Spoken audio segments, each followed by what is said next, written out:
injifannoon wal qunnamuuf jirra jedhii naatti himi hawwiif yaada garaa.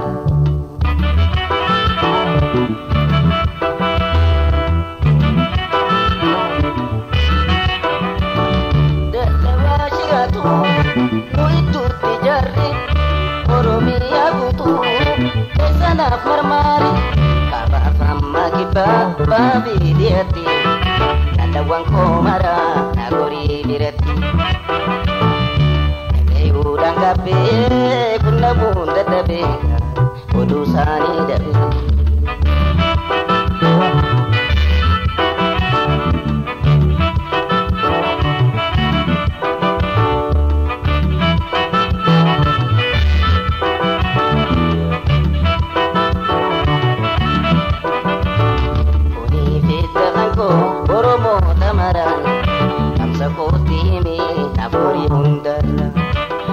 Injifannoon wal qunnamuuf jirra jedhii naatti himi hawwiif yaada garaa.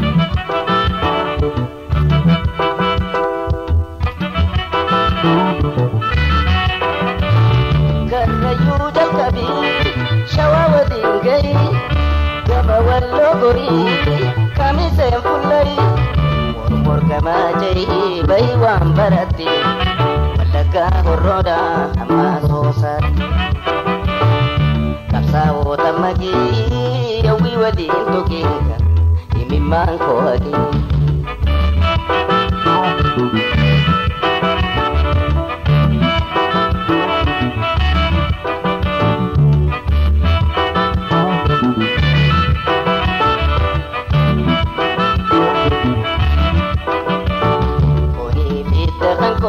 Oromoo tamaraan amsa kootti himi nagorii hundarra dhihootti injifannoon wal qunnamuuf jirra jedhii naatti himi hawwiif yaada garaa.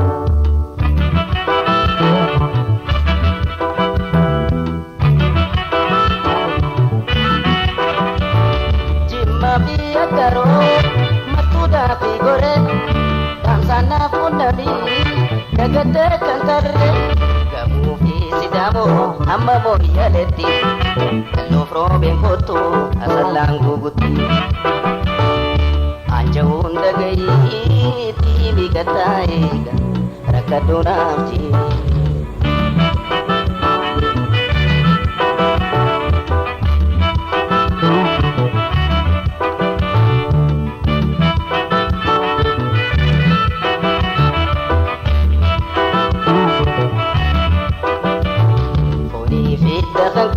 Oromoo tamaraan dhaamsa kootti himi nagorii hundarra dhihootti injifannoon wal qunnamuuf jirra jedhii naatti himi hawwiif yaada garaa.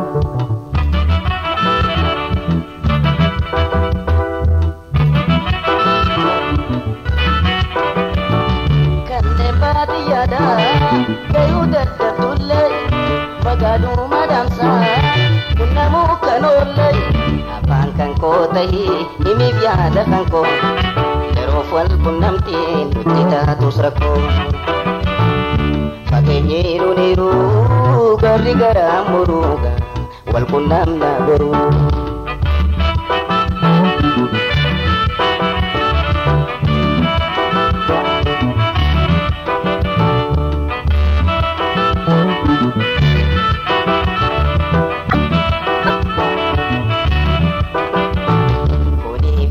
Oromoo tamaraan dhaamsa kootti himi nagorii hundarra dhihootti injifannoon wal qunnamuuf jirra jedhii naatti himi hawwiif yaada garaa.